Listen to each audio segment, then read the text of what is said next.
السلام علیکم۔ کیس کے ناول پہ آپ سب کو ویلکم۔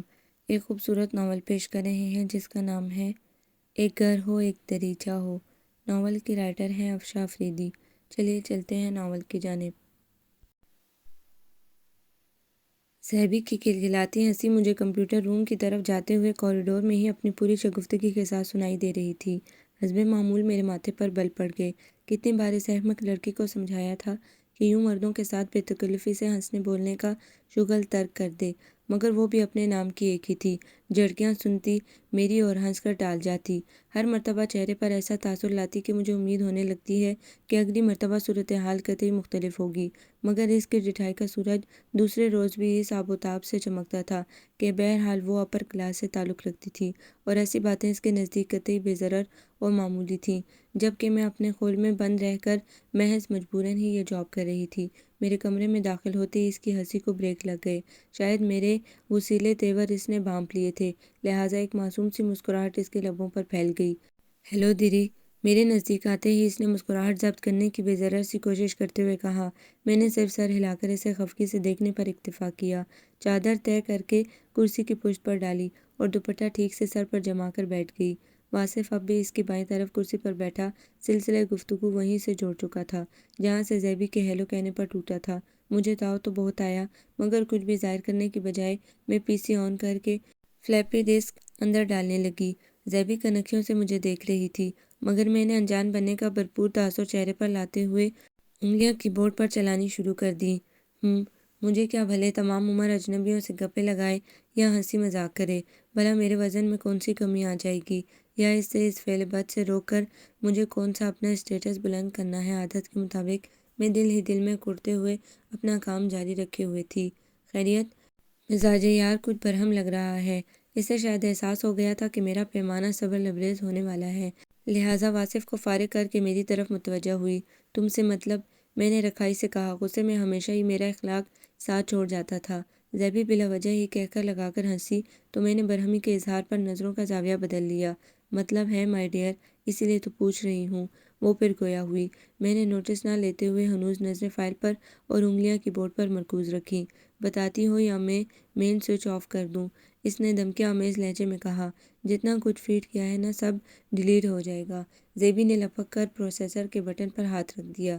زیبی، میں نے تنبیہاً کہا، مگر وہ ٹچ سے مس نہ ہوئی، نہ ہی انگلی کو جنبش دی۔ کیا مصیبت ہے تمہیں؟